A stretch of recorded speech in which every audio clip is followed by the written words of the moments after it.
This is what I'm going to talk about in order to set the context for the rest of the day.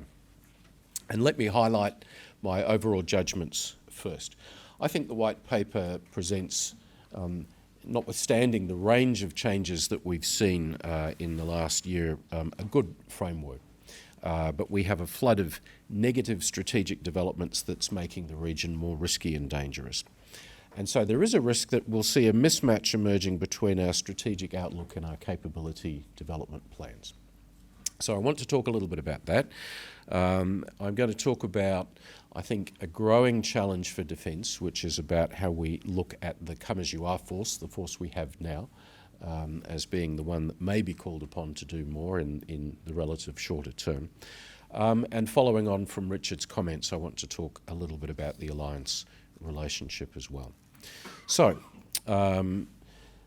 it seems remarkable to me. Only 55 weeks ago, the white paper was launched at ADFA.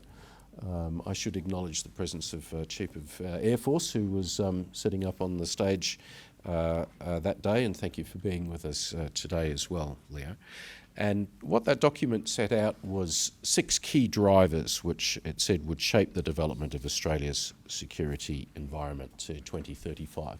This was the first one, the relationship between the United States and China, characterised by a mix of cooperation and competition. And the second was what it referred to as challenges to the stability of the rules-based global order. That's a photo many of you will recognise of the book anti-aircraft missile system in Ukraine, having moved across the border from Russia, and the tragic consequences of the shoot-down of the Malaysian aircraft as being one of the most obvious challenges to the global order. Driver number 3 in the white paper was terrorist threats. That's obviously an image from one of the bomb blasts one of 6 bomb blasts in Jakarta on the 14th of January last year. And then state fragility, as Richard mentioned. We think about it, I think, in the white paper. We talk about it very much in the context of a South Pacific scenario, reasonably enough so. But as Paul Dibb's comments indicate, state fragility is also something that one can translate into a Southeast Asian context and indeed more broadly. Driver number 5 was the pace of military modernisation, and in particular, I think one of the things that we should note since the white paper has been the rapid increase in the scale and scope of North Korean missile and nuclear related testing which has taken place. And then driver number 6 was the emergence of non-geographic threats, including cyber. I don't know how many of you logged on to do your census form in the course of late last year. However, if you did, that was the message that many millions of Australians received at that time. So what I'm going to do today, and I'm trying not to cover a lot of the territory that we will get to in quite specific detail in the second half of the day, is to offer you some thoughts about how those 6 evolving strategic factors have developed over the last 55 weeks or so. And I thought the first thing that would be most useful to do would be to talk a little bit about Trump as being something that has significantly occupied our attention. Yesterday was the 50th day of the administration, so many days still to go. Quite remarkably, I thought that President Trump's cabinet only met on day 50 of being sworn in. So what kind of government are we going to see emerge from the United States over the next 4 years? The media will offer you lots of very positive comments about how it's going to evolve in one way or another. I think the best thing to do is actually present you with a series of scenarios which kind of give what I think is the scope of possibility for the future of the administration. And so on a kind of back of the envelope calculation, by the way, these slides are available in the packs, I suggest to you that I think the most important features which will shape how the administration will behave in future is the extent to which, as Richard talked about, it is going to become an isolationist or an engaging America. And then I think the second feature that we have to think about is the extent to which the Trump administration is going to stabilise into more normal government or remain, in some ways quite deliberately by design, a somewhat unstable and rapidly moving beast. And if you take those two driving factors, isolationism versus engagement, stability versus instability, and you look at them together, you emerge with four possible worlds about where the Trump administration will come from. And I've given those each a particular name. Right now, I think I would describe the administration as the unfocused ally. And of course, that's the famous photograph of the phone call between the President and Malcolm Turnbull just a month or so ago. What do you have with an unstable ally? An unfocused ally?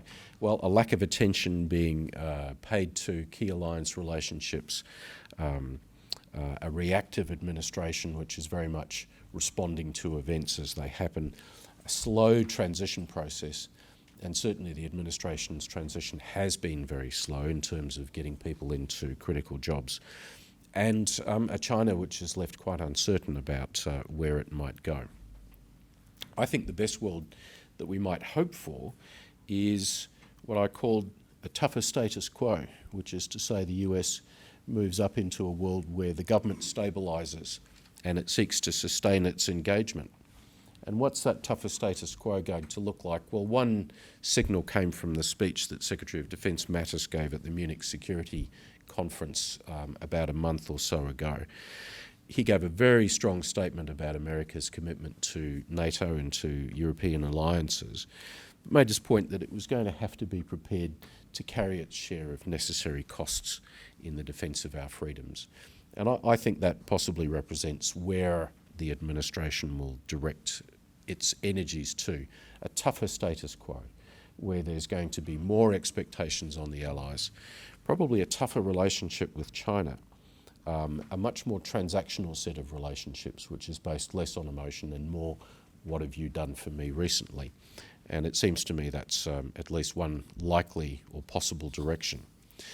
On the other hand, if the President sticks to some of the rhetoric around isolationism and keeping America out of foreign wars, move over onto the left-hand side of the scenario space there, and what I've called off the beat, well, really that is an America which looks a little bit like the United States of 1940, the pre-Pearl Harbor America. That keep the US out of war symbol, be neutral, was a symbol of one of the major American isolationist organisations operating in the US in the early 1940s. And you have the economists take also about the high levels of defence expenditure, but a lack of interest in wanting to commit to international security. So that's off the beat. That's where the COP goes off the beat and essentially looks to have a much lower priority for its allies. Possibly what is in some ways something to be scared about, a G2 with China, a group of two with China, where the President cuts a deal, which would most surely be around giving China more in the way of strategic space in the Asia-Pacific region, and a narrower expression of America's interests.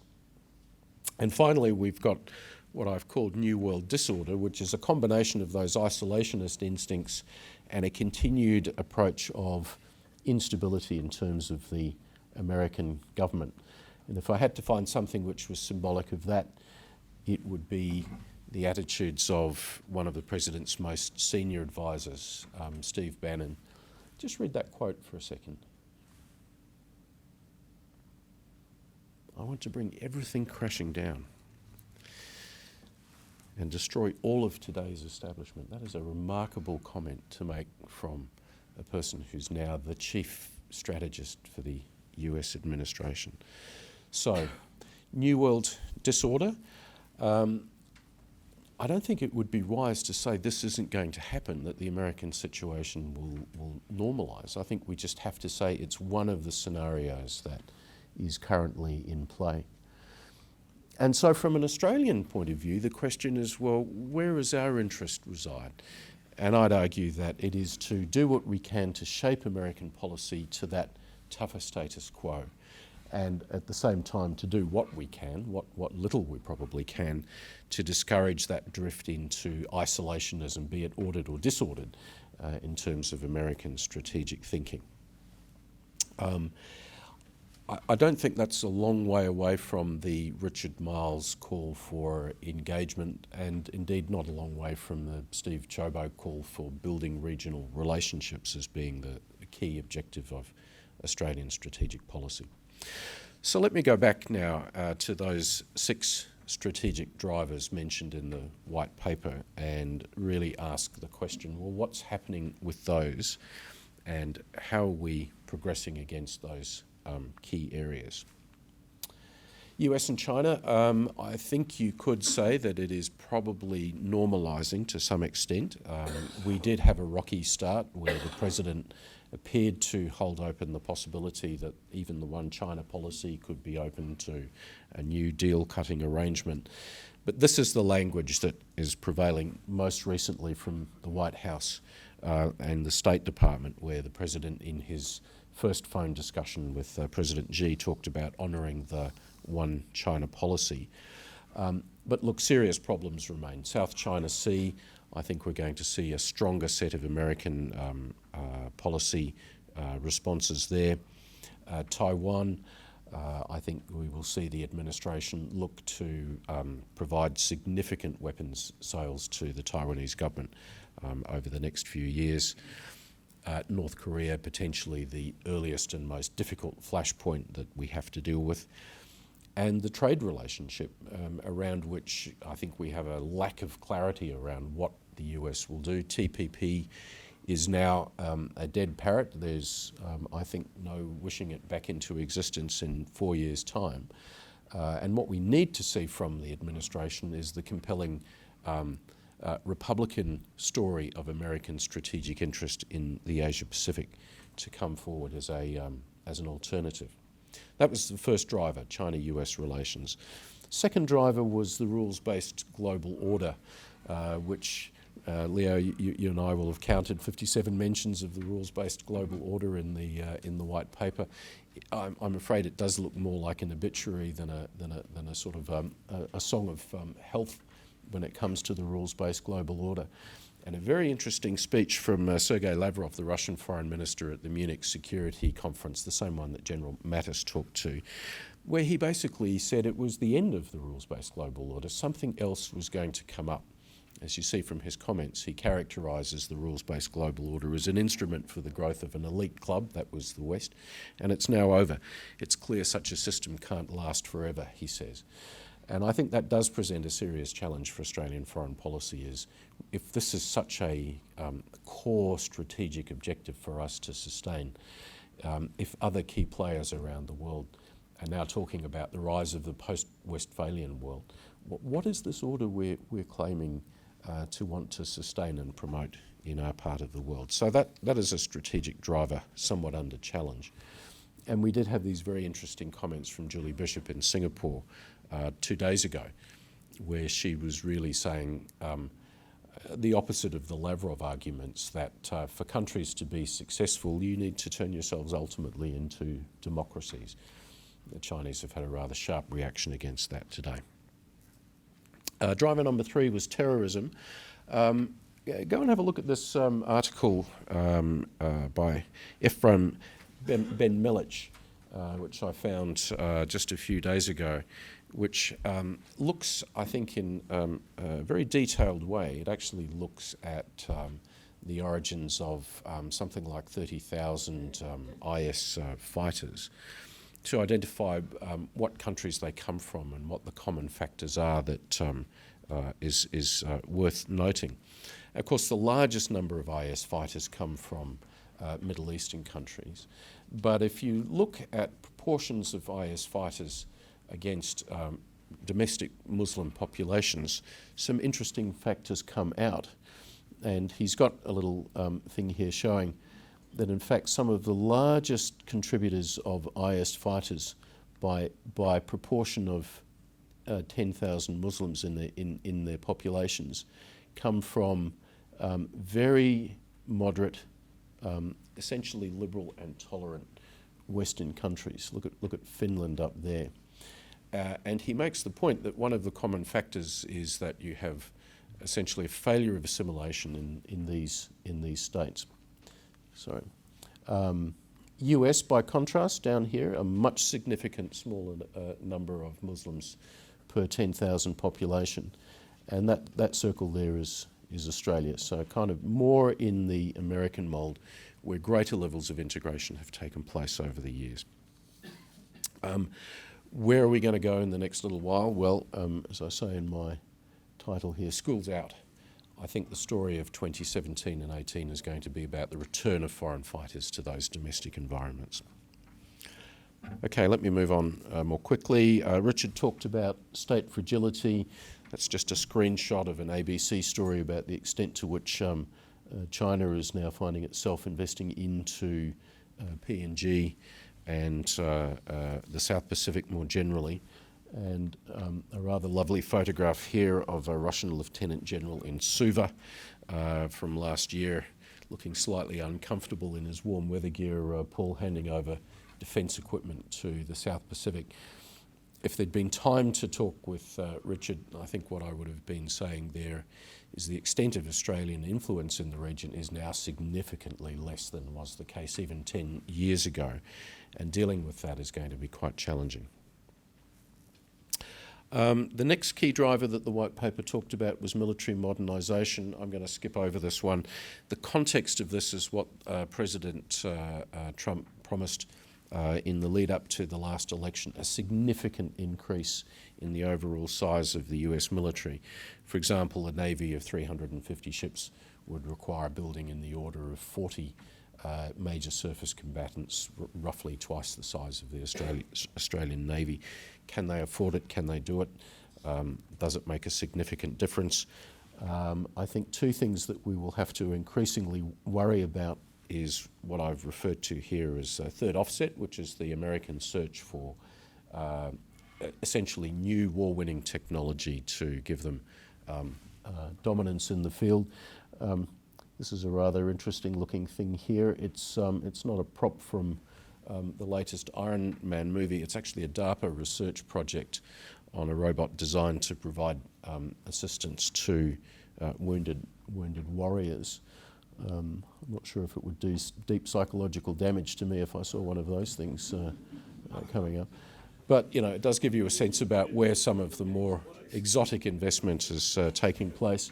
And then, of course, the asymmetry that we see particularly being pursued by China around hypersonics, the DF-21D carrier killer and other technology. The next driver, complex non-geographic threats, climate change. I still have a puzzle in my own mind about how that translates into things the Defence Force will do, even though climate change has become much more referenced in terms of the white paper itself. And cyber security. I think the government's actually on quite a fast journey as far as cyber security is concerned. This is a quote that came from the Australian Cyber Security 2016 threat report talking about the risk to industrial control systems, essentially cyber-enabled control systems around the grid and other modern technologies, which are becoming increasingly vulnerable to attack. And my own sense is that the government is considering, you know, significant requirements for new investment in that space much more quickly than was anticipated earlier. Okay, I'll end very quickly on some implications for Australia, and I have 6 recommendations to put to you about where I think we're going to have to go. First one is, I do agree with Richard Miles. I think that we really have no option other than to think about what can we do to strengthen the alliance relationship with the United States. That was Mr. Turnbull's comment about Mr. Trump after the phone call. I think there's going to have to be a high priority for a leaders' meeting and a speed up of a range of commitments that we've made with the US in relation to defence cooperation going forward. Regional engagement, yes, I too bang the drum for greater regional engagement. That's the quote that I guess Richard was referring to from Mr. Turnbull when he was in Jakarta last week, where he was kind of pouring cold water on the idea of joint patrolling. I understand the point about concerns with the South China Sea. I think it would have been more advantageous for Australia's interests had we said to them, well, maybe let's think about what we might do south of the archipelago. But clearly that's an agenda that if Indonesia is open for those considerations, we should be doing what we can to support it. My third recommendation is this: plan for the worst. I think we should be asking ourselves, how well placed are we to deal with the situation if a major regional crisis breaks? Name your regional crisis: North Korea, instability in the South Pacific. I think the test we've got to be looking for with the defence force we have now is how well can we respond to that, and what do we need to do in order to make sure that we're equipped as best we can to deal with those contingencies in relatively short notice. That just simply reflects the fact that we're in a more dangerous environment, and we can't assume that the threats we're dealing with are threats that will exist in 2035.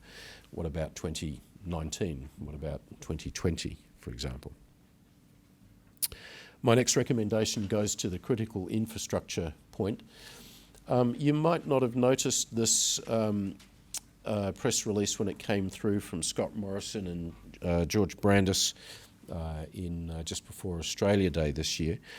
I think it's some of the most strong language I've seen in an Australian minister's comments with regard to threats to domestic infrastructure. National infrastructure is more exposed than ever to sabotage, espionage and coercion. That's not hyperbole. That is a government judgment based on vulnerabilities assessed around cyber security. And I think we're going to see significant investment into that critical infrastructure piece going forward. Short-term contingencies, that top right photo, of course, is Bougainville, and it's a reference to the fact that the independence referendum has to take place at some stage in the next few years. I think we're likely to see potentially a requirement for Australia to be doing something there. South China Sea, of course. And the game is not yet over as far as Air Force or indeed the ADF is concerned in the Middle East, and indeed we may have to think about what more can be done. And then we have, I think, the almost impossible conundrum for government about strategic outlook versus the timing of capability development. It will be great to have that replacement submarine in 2050. Remember, the crew for number 12 is not even born yet. But somehow we've got to shape our way through the strategic world we see in much shorter order than that. I think it's almost impossible to know what the plan might be for bringing forward that capability, which is why ultimately I say we need to look at what do we have to do to give the force in being that greater capacity at short notice. So I've raced through that, ladies and gentlemen, as fast as I can. This is how I feel speaking in front of an audience of this nature.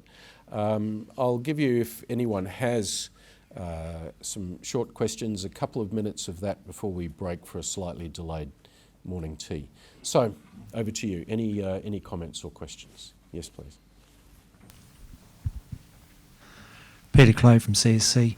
I liked your quad chart. I thought that was very good to provide some scenarios there. But I'm interested in. That's what happens when you go to business school, Peter.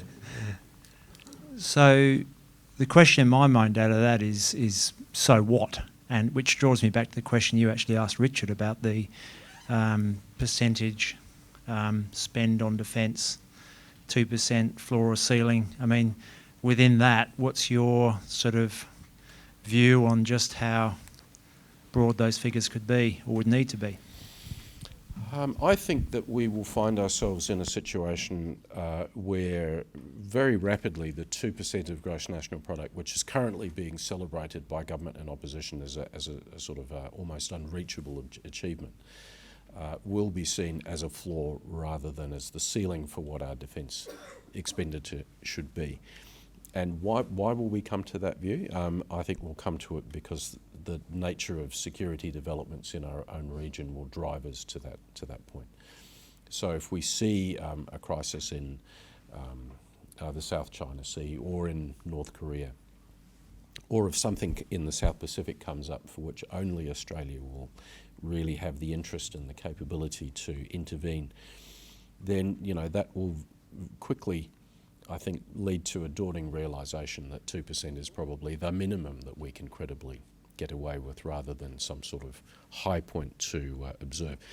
Now, that's not to say that it won't be incredibly tough for governments because the fiscal situation is difficult, but as a rule, national security trumps economic prudence when it comes to government decision making, and so that's where I think we'll find ourselves.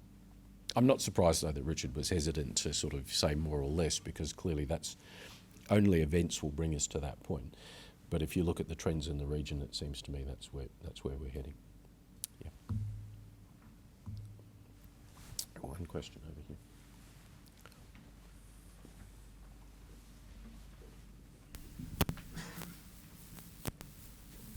Hey, Peter, Will Taylor. To what extent does the phone call describe the limits of our ability to influence? Look, I think we can do a better job than that. I thought it was unfortunate that the Prime Minister allowed himself to be in a situation where that negative discussion around the Manus and Nauru detention was the first issue that he raised with the US, because we actually have a good story to tell about what we're doing in the Middle East and about defence spending and other things. If you look at how other countries have approached the relationship with the President, I'm thinking here of the UK, Japan, Canada, they've all put a high priority on face-to-face contact with Mr. Trump as early as they can in the piece. And I think we've failed to do that, frankly. I've been disappointed that we've not put more of an effort in. My starting point on this is that it's our story to sell, because we worry about the Australian alliance with the US on a daily basis. That's not how the top administration actually sees it. For them, it's a much more part-time concern. So we need to get more alive and not be fooled by our own propaganda that the relationship's in such great states. Yes, and Kim.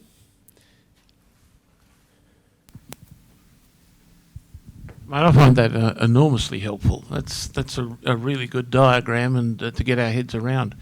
My question relates to what you've just been talking about with regard to influencing the Trump administration and how we might do it. I think it's terribly important to comprehend, and I will talk about very briefly about this tonight, there is no policy-making process in place in the United States, and it's not looking likely that it will emerge anytime soon in the way in which you normally talk about a policy-making position. At the same time, we've got something of a 1914 railways timetable situation developing on discussion on preemption in relation to North Korea. So there's just a possibility that there's going to be a mismatch between real focus in American decision-making and real prospects of something breaking out of hand. And I wondered if you had some ideas, I know you actually do have some ideas, about how we engage the United States at this point of time where they have suboptimal decision-making processes in place and where there are real dangers, not just there, of course, there's also the Middle East, but real dangers of immediate character which could produce a catastrophic situation if not effectively handled. Yes. Thanks, Kim, and we didn't rehearse this question beforehand. Look, I do think that if you look at the Defence White Paper, we build up such a level of expectations about what we want to achieve in the alliance relationship that I've said elsewhere, this is not business as usual, it's a step change in the relationship. And then we had Trump elected, which kind of complicated things even more. My start point, Kim, would be to say I don't think that we can imagine that the strategic direction of the relationship can really be managed now by one annual meeting of ministers, 1 6-hour meeting of the foreign and defence ministers. It's just not enough. That's okay for a steady state. I would be now creating an alliance management office in Defence and in the Pentagon, which has got a permanent charter to drive relationship cooperation closer and faster. I'd be looking for a 6-monthly meeting of defence ministers in a formal setting to offset AUSMIN. So not just sort of corridor exchanges at Shangri-La or something of that nature, but a more formal set of defence exchanges, because defence is still at the core of the relationship. And I think that the Prime Minister needs to drive a personal connection with the President. In some ways, I think they have quite a bit in common, as a matter of fact, that business interest, the fact that they're sort of from outside of mainstream politics. It gives them things that can drive them together. And what we've seen with Trump and, for example, Abe and Theresa May and the new Canadian Prime Minister, Justin Trudeau, is that when that personal contact is made, it just becomes a much warmer thing, a much higher priority for the President. So I really want to see Mr Turnbull get to have a face-to-face meeting with the PM as soon as he can. And I think it should have happened before now. Ladies and gentlemen, I think I have to give one more question to, and then we'll stop. So, yeah. Peter, thanks for taking the question. So one of the manifestations of that closer relationship with the US in capability terms is more predominance of US systems and capability on the ground. So right now we're in a situation where through FMS we've got a large whack of our C2 systems, aerospace, naval and underwater are all US-based FMS and predominantly from one company. So what is the balance between that reliance on the US alliance and the issue about sovereign control, especially when you take into account the implications of that diagram? Thanks, Jared. I'm not a fan of the use of sovereign control as a way of talking about Australian defence industry. I know it's crept into the lexicon, particularly of state governments. I think it's quite different, though. To me, that has a slightly DPRK kind of feel to it. What we're actually talking about is international value chains that link Australian industry with firms overseas in a way which makes it possible for us to input into what those firms' businesses might be overseas, and also have a reach back to get the technology that we need for our own defence force. A much more valuable thing, actually. So when I look at that list of the President's proposals to grow the American military, I just see that as a fantastic opportunity for Australian industry to actually make itself a part of that system. When the President talks about 1,600 or 1,700 combat aircraft, well, that's going to be great for Australian industry. It's going to reduce the unit costs of the F-35s. There's a lot of value for us in being part of that system. And I think rather than trying to say that some bits of Australian industry now need to be sort of hermetically sealed behind our borders, if we can promote more of this idea of international value chains of which Australian defence industry becomes a strong part, like your own company, I think that's a better situation for us to be in. So, I'm going to have to bring this one to a halt, ladies and gentlemen, because we've already blown the time out quite significantly this morning. We'll now go to morning tea.